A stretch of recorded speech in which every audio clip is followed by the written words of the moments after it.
Punta Cotin Moy Pamisi, no more more session of 1.5 crore name. 1.5 crore, no more session of money looks about 30. Rajas Vagina 75 blacks. I don't know more parliament, the assembly Pamisi Pali, Loksava or Raisaba 9 crores name. India, akwai prajadi tax sigin 9 crore si piri bise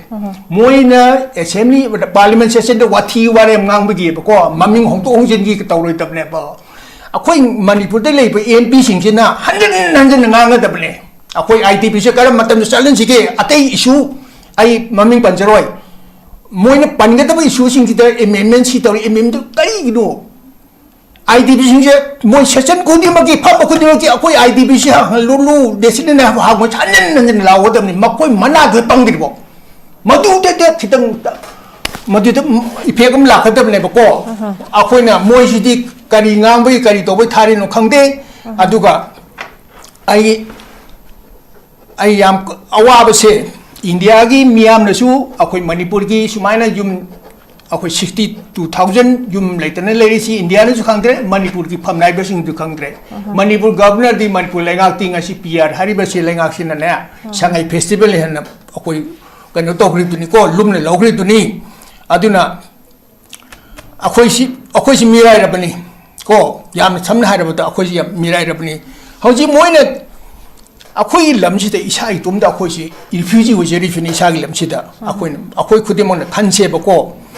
Chai Omuxibu, Emilium, Tana Mogi ITP condition Juermo, MP no more, Aduga Machida, no one lady but try the lay in Pali relation of my ITP condition, Moy Kamatung lady, Guaduni, Hushan if we hide Kanachi Sati. I see in Pali, the lady Bessina border and Mokoi Emilia in Gina, Mapam Kudimo to Salaga Yang, the Mina, border in Singatem, Yassi Salaga. Moinangam Mating Bang, the Adubu. Me go we go, Pamnai go. I do not have the Matoto when me do the Pamnai Benati, Matoto when me do the Pamnai Barisi. I do got Legacy by the tissue now. She only Piat by the tissue, totally different never. Lambi Sorok Shemba, Nalato, by Bixen to Bakari mines, the Adu to the Moy by the tissue should have been number 1 by the tea with them never. I did Mache, Mayum Talim, quite by the tea with them knee, and National hung to position by the tea with them, Lamil and La Sendria, a way put Market Chate, a way secret so Moy the Mayum Talan, get them never. Other resettlement program, city ward footing to them. Moy in a big December, I would December, near Moita demand Nangi Boado, Bangkok. Aduna tin Moy Makong Ani Panjabi or Makong Maripan, Bajiba, some money. Oh, Aduna, I Hajabadi, Congress, Matam Suits Bangkok for Shu as a suspicious operation. Congresski MLS in the top of the Aya Presito, Taganing Ani, Adusumako in Honda, the Honda Harry, Emile Mabani the Nati, ko. Low number Emile and a Kaladi might Tamoy the Emile with Tarati Matu Matubangtoko the Bani. Atu walk from the Hajovke, Malim Tongamna Masi, Janubisa in the heck of the 2nd October covered Tobani. Last minute she did the Masina in the Nanch Hajagre. Chena but didn't check my lap, but she did the problem she like. Cookies in the Moy bunker, the Moy sniper rifle, Tamamas, Hatokan in the lady. Bout. Adu itadi masi angang si pungani tupsel hapsel gadi de poto at my document ko masi the man Europe si the helicopter tonge tongo airplane tongo the makon satra su masi de ori base ma amorum da kogi mai papin in lojay madam di mana portion khara do 30-40 kilometer do lakser makon is ma di masamonati babungai sai babung ge oina di huzik lai di base ko maina meeting thambi Rehabilitation of IDP success or failure have a post rehabilitation ki process da babungi meeting huzik lai diba kamai thambini babung wa phong paraje ke IDP singche nearly 62,000 ne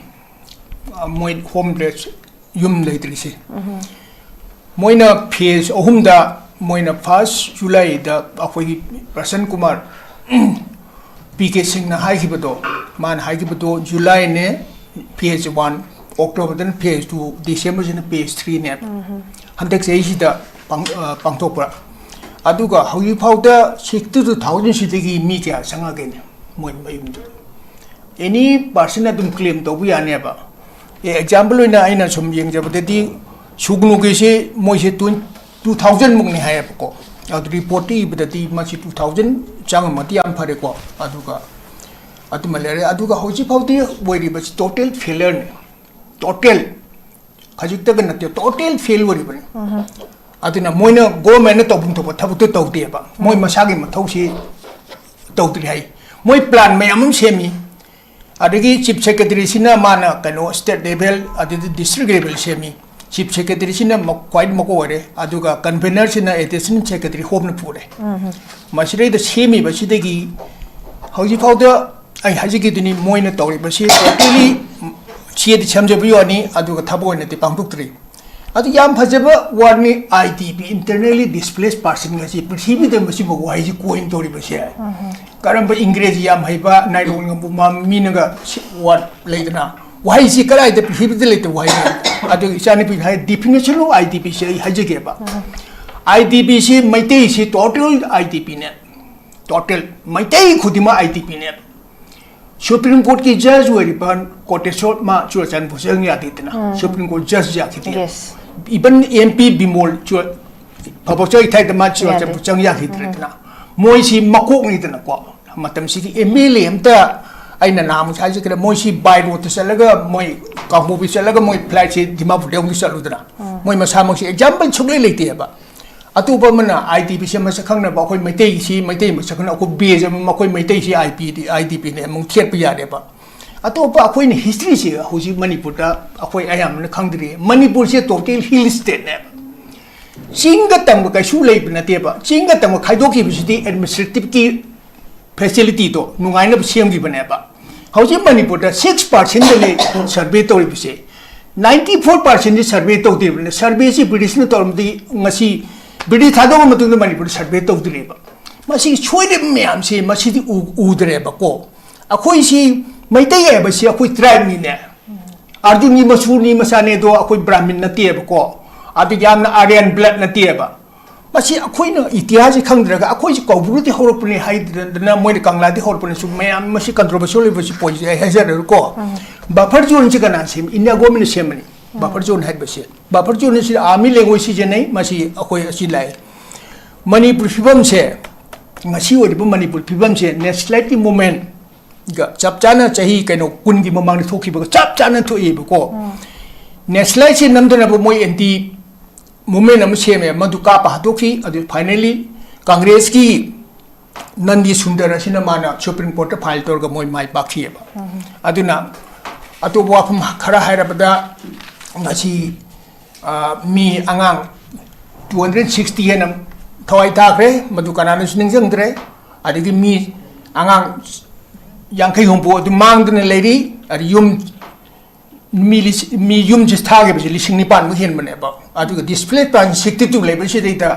December ki tang numi mari ni manga de ngai hantek se hil wi se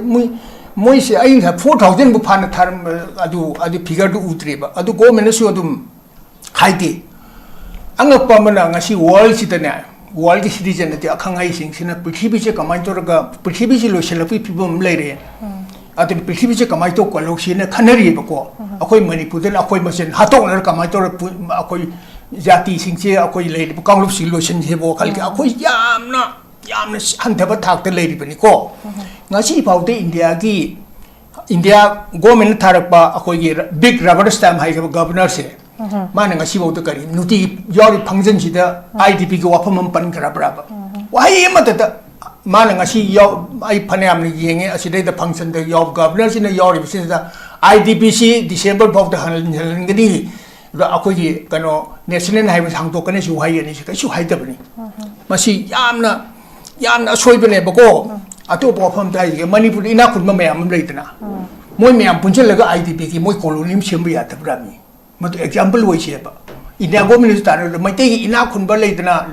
number 4 won boy ro ganjala lon boy ro ama boy ro mo boy ina khun ba khare yum wang yam wang ba ko lan thum yam pai ba le ba ko le moi sem ba ya he ba adu email in the MP sing local area development fund bu nala adi ko thi wan di sem te moi email me punje laga moi phangi paisa kan local area development fund na moi IDP colony sem ya dro MLA sing sem ni MP ni sem ni ha ba aduna akhoi si yamna sotari ato wafam daji ngasi India da parliament da session tori ba se Lok Sabha waro Rajya Sabha si da Lok Sabha si da ne pung ohum hoktene pung taru hoktene moi phamisi no mo da mo session nam chang 1.5 crore ne 1.5 crore no mo session nam mo ne Lok Sabha tori si Rajya Sabha gi na 75 lakhs aduna no mo da parliament da assembly se phamisi parli Lok Sabha waro Rajya Sabha 9 crores ne India akoi praja degi tax gi ne 9 crore se piri bese moina assembly parliament session de wathi ware ngang bigi ko maming hong to hong jin gi tawroi tab ne ba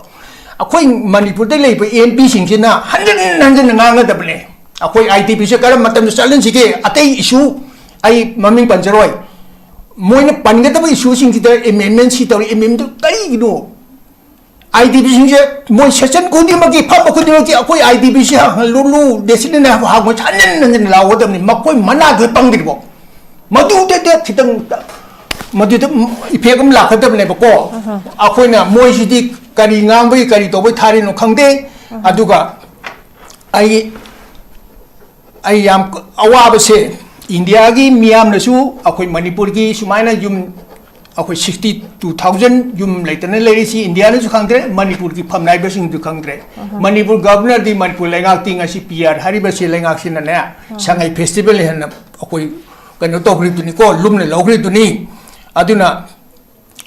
akoi si mirai ra bani ko yam samna ha ra ba akoi si mirai ra bani hoji moina akoi lam si de isa I tum da akoi si refugee wo je refugee isa gi lam si da akoi khudimon khanse ba ko Chai ohumuk sibu MLA amtana moi ITP ki condition chi oi mo MP no oi mo aduga ma chi da nungai ne le ba tampa swai de le imphal le le sin moi ITP condition chi moi kama tung le ri si ko aduni hauji cha ne pi hai den kana chu satti ai chi imphal le de le ri sina border le na tra su mo khoi MLA sing ki na mapam khuding mo tu sala ga yeng gadam ni ne border le sin ya tem ya si sala ga moi na ngam mating ba ngadum ni adu bu mi kawi ko phamnai ba kawi adu na te mathau to be mi du di phamnai ba nati mathau to ba mi du ni phamnai ba hari se adu ga lenga si ki priority su ne si ho yi PR ki priority se totally different ne ba lambi sorok semba nala to ba eviction to ba kari mine si da adu bu to mu da moi ki priority should have been number 1 priority wa ram gadam ne ba IDP ma se mayum da lem na khwai di priority wa gadam ni national na hang to sina priority wa gadam ni lambi le la sem dra su ya akoi phun mal ta chat ke akoi sigra su moi di mayum da len gadam ne ko adu resettlement program si di ward footing to gadam ni moi ne pi ba December hai ba December da mi moi ta di man ngang gi bo do bang tho ga da ba aduna ti moi makhong ani pan jabi wani makhong mari pan ba jiba ga samane o aduna aina haijabadi congress ki matam su bang tho ki bani for su as a suspicious operation che congress ki MLA sing to bu da ai president to thagan ni ngai ni adu su makoi hona ba yab di hona ri hari MLA mabani de nati ko loina MLA na khaladi mai thamoi de MLA oi tarati ma tu matu bang tho ko de bani atu bo phom da haijob ke isani bin malim thongam na ma si isani bisai ni he khobud 2 October cover to bani last minute si de ma sina aina nan haijagre Senapati de na chengmai la pasi de da problem si lai Cookie sing in a moi bunker da moi sniper rifle look tamaga mas hatokan in the lady about adu ita di masi angang si pungani tupchal hapchal gadi the photo at my document ko masi the man your push the helicopter tonge tongo airplane tongo the makon satra su masi de ori base ma amorum da koi gi mai papin in lojei madam di mana portion khara do 30-40 kilometer do lakser makon is ma di masamonati Pabungai cycle thor la khai pri adre ta man yam chaw problem create to do re man manipur yaw bo issue bo re ne ba atu issue do nem dan na bagi tamang ta ina ma sinje gi pani matang si dai lu sinje gi Okay Pabung thank you so much marik chumba fam me mama Pabung na thambire aduga hujik si maroi na koi gi after all lady ba problem city ada center na fix to gada ban na hanjin na moi gi mana kong da hujik amna kanu sigi issues mayam sigi koi center point or ba IDPs ki issue se hanjana koi elected representatives in the parliament adum lawgode me pham tam guni moi adum remind to khan bai tare asigi akhoi nakong singjai helaga lehen ba masi aduma pukhat kadam heba wafam si masu thambire aduga akhoi gi laiba wafam si aduma su leire aduga swai seida kanogi elected representative ki role sing sisu yamna chawba wafam duma leire aduna hojik se rehabilitation ki process se ineffective oi hairaga su total failure ne na koi pabung su thambikre ineffective oiraga su in spite the ineffectiveness of rehabilitation process hujik oira ibse IDP singchina akhoi se voluntarily hana irang saukol pakal lingai matamda makoi rehabilitation ki effort mayam to budo changning amdraga sodi changbuda khudong thigeda mayam leiraga su hujik matam sangil amdana makoi masana changani haina phirep am lorok pa koi lining re relief camp ta haibegi phirep sima yam chapchana lorok pa koi halani haibegi government da singna rakpagi stage ama kaksu lakpa hai tare su kam sangkhriba matam si bobo ngam handrak de ko isana changani relief camp ta awaba mayam ama untold miseries mayam ama face taroga thengnar ga leide haibagi phirep simaksu chaung lorok pai ta ozar babung akoi gi kanogi da serogi MLA Naranjit thamki ba akoi gi my statement jetang reflect torakanda ase akoi gi 2023 gi September de ga serogi di hogre ba form je thame aduga akoi gi tha sigi 24 da Infal East amu tonga tonga fam mayam degi su masa masa gi yumda halaki basi serog de shanti leibadagi ni security leibadagi ni peace leibadagi ne duna willingly praja sing duna masa gi mayumda aki beleitena changak pani hebe wafam sima tawre aduga asina takpadi aikoina hanjelana matamda IDPs na chang matamda khwaidegi ahan maru oirsi magi mayumduda aki akhang yautana safe oire secure oire haiba environment ma akoina fix tar matungda changhan besim de akoi first step te maru oire besim leire loina na akoi gi kuina matam sangna mang ta khraba mayum ga lapna raba adugumba amanga ta na pik than khraba makoi gi damakta long term recovery ma dakar oi marmaduna MLA ne su thamba wafam se da moigi sarkar na mogi pifam thokpa makoi gi ngaklo oigada bo senfam singdo athuk matam na pibi raiba wafam se myamam thame aduna I pabung da lak chening bise hauji akoi torbung gi da su hek changbaga nungala kanda akoi gi nongoi kapsilakpa kari gi damakta mafam aduda ngak senba ngamdribano matam mafam se da makoi gi power kari gi damakta use to bang ngamdribano imana su thambiki aduga akoi gi government gi akoi state force adagi central security mayamna section angak thambadagi serok da santi lei pamda ba thogdom phonga si buk thoktri haire aduna kari gi damakta hai kriba torbung gi sida thokki ba irang si maram pibangam de evidence pibangam de kemta sengdokti hai tare aduna sidai se makoi gi power to use to bangam drib se kai gino yaba mafam sing strategic point oiriba more gumba akoi gi chorchanpur gumba sinamo akoi katang consider tawraga su yaba mafam sing sidai da kari gi damakta thindari bano swai je leiriba aho bo se kari no pabung kamai thanbini wafam hai ge masi gi ta akoi gi yamna toina chupana ba amasung panada ba hai tare deep state na male yes deep state che shadow of silence hai ko hoji India government ki aron ba agenda am di leire moina ngasi displaced person si mayam hanjan ri se moi gi aron ba agenda am di leiri masi parjana ai hai je shadow of silence shadow si silence hoi ba shadow se madun si wise ni India gi aron plan makoi ngasi ba de role ga thami aduna ngasi moi torung bangla de sangbiya di hari se maram khar lei nan maram lei bikini mayim dan jan madrong mai kabi bom lang jeli maram lei ko aduga akhoi no vision se khara chauthona akhoi manung da kha in manipur thoi ba si de ma pa da akhoi angle khara ti yeng bi akhoi gi hoji thoi ba conflict se phamnai bagi da natana akhoi gi government gi hoji MLA ta natana parja khudi maksu akoi akhang hai mayam university gi oro kari ore mayam sina akoi na khandabam sange kamai to lotion gene ji khan ga tabne ko maduna akoi na baja singa problem se solve to na bagi che manipur dali community hall sing lekai de moi resolution lobu ye ne resolution gi do khabar da PI admi order de poraga ML mai concern ML to the CC pukati hai bi ai ba basi government da hoji government se matik sai na sadre si minister kursi munari munate si to se bako akoi gi angam ba thak da akoi hon se bako aduna atop wafam na handak new years ki ne kai na tori bako che 1st January se akoi gi mite gi new years ti sai raw bani ko chahim de sai raw new years ani leita bani akoi mite gi sai raw bu da waina tobiu aduga akoi gi di masi yamna dumdam tawraga mafurang khangdabo thabak se khara thado si aduga 14 December 2015 da suna Delhi de Jantar Mantar da meditation protest of same theme di moi do IDP mayum changlo hagi bani ko masi wafum si manipur ki mapane le riba sing sina akoi manipur de lori ba situation hena nungai te aduga afi wafun ningdam thagi damta akoi ki IDP te le moi plan ki pipi bra adu degi special disabled person moi wheelchair le mani clipper hearing aid mayam se adegi moi thagi phangiba monthly 1500 se pibu sibo makoina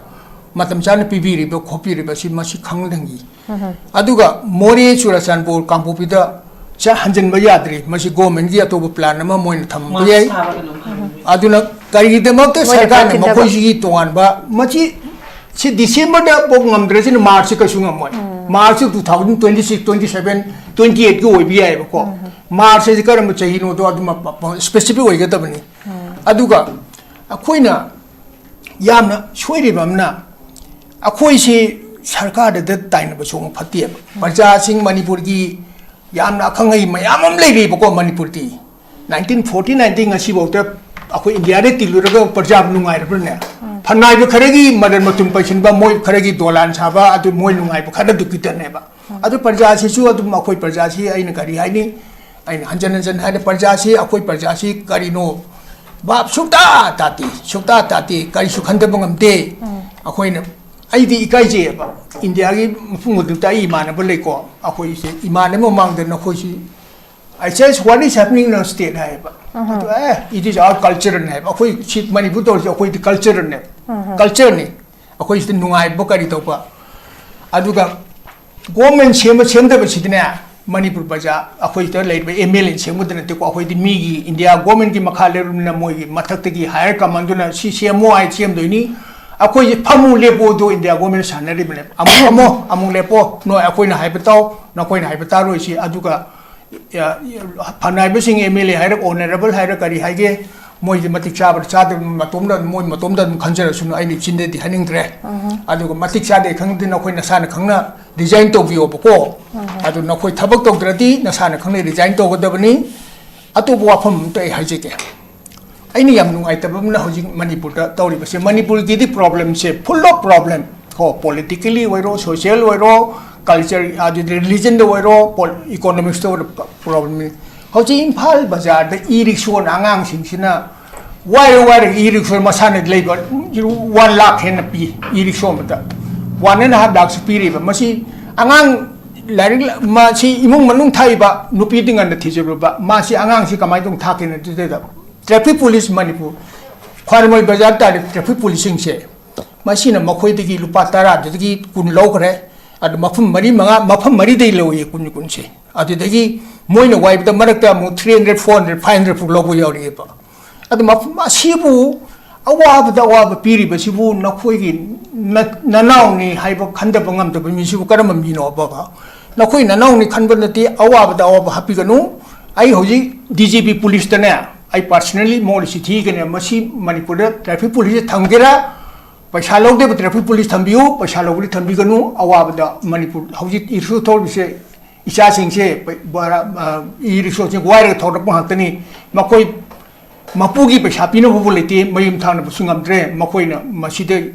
phatte ba thok to tholakani ko imphal bazar haijeke aduna akoi si samsana da akoi si khit hen man kre ba ko khit hen man kre Hemnali base lari khai basu moine lari tami basu phate bathabak to ben tami bra natra apha bathabak to ben tami bra akoina astronaut sin na rocket pai re astronaut sin na makoina mathak pai basu ai nga si tai moina masi astronaut si india gi obi ai america gi obi ai russia gi obi ai china gi obi ai makoina prithvi gi angdara kuta moina haningi basi prithvi si de hai ba ko moidi moina china da haningi india da haningi uk da haningi adu gi wali te ba vision ji khatang wang no uraga ko akoi miwe ba ji sigedang hatani hidri ai ta fa thaba kharati torong se kari khandagam to ke hai boni ta akoi ji mini tna ha maiti ji mini ate te le mi sin mi da respect pina gadabni mi mi ti kai khumna gadabni mi da hauna lonset ngang na set gadabni adu mi da kai su ngai to hantan ge hauna ti okay pabo aduna masi akoi aina aroi ba hajening budi akoi manipur de leiba miang khudimak mipung khudimak se ngasi soire ba sing chi go pai thibi ro aduga mi de mai mafam je thambiu haiba wakum je losinja Okay Pabung, thank you so much. Exam phazaba ko points me am Papung na puthok pi kre aduga ko deep state ki one of the factors hai tare sisu panbi India ki aron ba agenda hai tare in a simple word. Pabung aro begin for closing remark. Pabung ki thought on closing remark for closing remark kamain thambini. Akoi khunai se Manipur se akoi long term planning am bulai tie long term planning am bok tok te akoi si isam sarang tanga si bok te unity leitri punjan mangam tri at 1949 da akoi power se akoi shakti puna mo si India government ke sina khara bane ba aduna musing si ju parja akoi na khan bani tana Yes. ngasi 40 le ri je phai natra phati se akoi na khan gi ngal te na ba Nagaland ki parja na khalaput na te tana aduna Manipur ki MLA sing amsu ki MP sing ti Manipur ki damakti parja ki mte sigre hai bi ai leitre hai bi are moi da thabang nu ucheri sini moi leite bu ka mane kaino leite ba sigre bani ki chamane adu IDP sing se mayum da hanjan de bade in hai ki batuni makhoi ki plan am leiri aduna nomaina bom na kapsel ga mayum da hanjan ba chambu ya ti hari ba moi security force nam lambi de thingi ba se makhoi ki plan du ki matam du yau de na to ne ba masi akoi na khanda ba mum change ba ngak tang law na khona ba sin oi loi ba ko masi plan sing ji moi mi kharan te dum khangum doi ni maduna moi hai do pudia da minai ur ne ma na mapu gi wa ti minai na hai do ya ti tana aduni ai na jabati Okay. Okay Pabung, thank you so much. Amokasu giving emphasis on the akoi India government ge aron be agenda hai tare adugum khar lei beduna nomai kapaning ba swai gi sida taw gi haira ga su ya da ba moin tawning ba gi adum pot am khakti dum sidna koi apha apna ra lei be pot am khak lei de aduna hujik lei now coming to the concluding remark IDP sing si effectively rehabilitate hon ge hai tara ga di MLA sing si ga asok ba role amadi yam chawng lei de solution product lagi accountability do ada koi central government da center da fix tawraga su MLA sing sina maduda athuga matamda thabak to on thok na ba mahai yana be damu to mo ga chauba role amadi leire elected representatives sing sina akoi gi IDP sing si mayum da hanjal hanba aduga akoi gi relief measures sing mapung fa na makoi da phanghan ba aduga long term recovery ma support pi ba sigumba responsibility mayam se IDP gi issues mayam se masi bukoi advocate to bosima MLA sing gi chauba role masi makoi na comfort ba aduga daite yaw daba transparency yaw daba aduga akoi gi lepa like the hona daba engagement ma yaw da targari from the side of MLA side tare rehabilitation gi magi effort si akoi na mai pak na bhon tari bise long lasting success ti oiroi haiba form dum su leire tuna makoi gi role si yam chawi haiba form se thamjike so